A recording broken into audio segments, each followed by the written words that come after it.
ba tax na fu ñu fi defee donc annexe bu mel nii nga xam ne dina permettre ñuy saytu feebar yoo xam ne dafa mën a jëm ci cancer wala également dina permettre ñu mën a s'orienter njur yi mais également dina permettre ñu fi mën di hospitaliser ay malades donc loolu dina yokk capacité wu malades yu ñuy jël war leen a mën a toppatoo parce que donc salle d'accouchement ba vraiment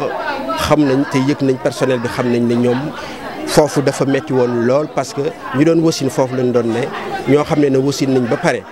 foofu lañ doon ne waaye ñoo xam ne seen ëmb dafa ànd ak ay giraawaay itam foofu lañ leen hospitaliser kon donc du coup suñu ubbee annexe bi daf ñuy permettre fi nga xam ne foofu la lu ñuy wax grossesse yu ànd ak feebar fu ñu doon yooyu dina permettre ñu ubbi ñu ubbi ay salle pour mën leen a accueillir mais également dina permettre salle boo xam ne fa lañ doon accueillir ñu opéré ba pare ñooñu mën a ñëw ci fii annexe bi su ko defee donc salle boobu ñu mën koo réserver exclusivement ñoo xam ne dañoo wasin ñu war leen a toppatoo ñoom ak seeni doom loolu dina ñu permettre vraiment ñu mën leen a toppatoo bu baax a baax au niveau de la salle d'accouchement mais également dinañu permettre ñu mën a toppatoo bu baax a baax ñoo xam ne dañoo wasin ba pare mais également toppatoo seeni doom yi comme niñ ko normes yi diglee kon donc ubbitu annexe bi nekk na loo xam ne daal vraiment dinañu dimbali bu baax a baax ci liggéey bi dina jàppandal liggéey bi parce que dina tax ñu gën a féex gën a xam lu ñuy def gën a gis lu ñuy def surtout au niveau de la salle d'accouchement mais dina tax aussi donc référence yi ñu doon def ci yeneen hôpitaux yi également dina wàññeeku parce que capacité bi vraiment yokku na ci lu toll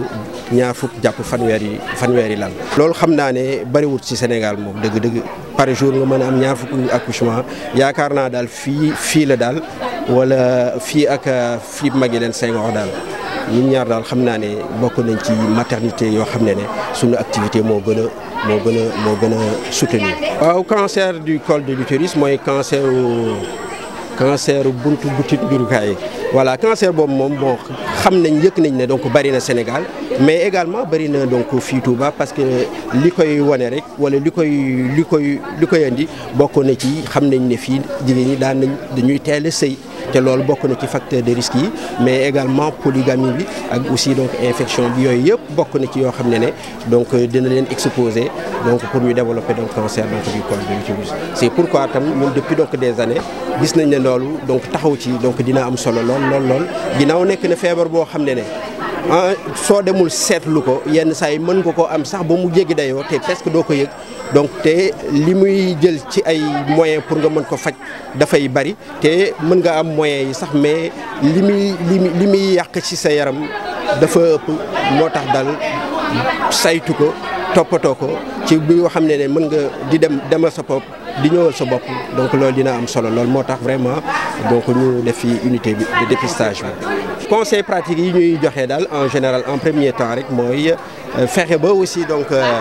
teel a sëy yi bon ñu wàññi ko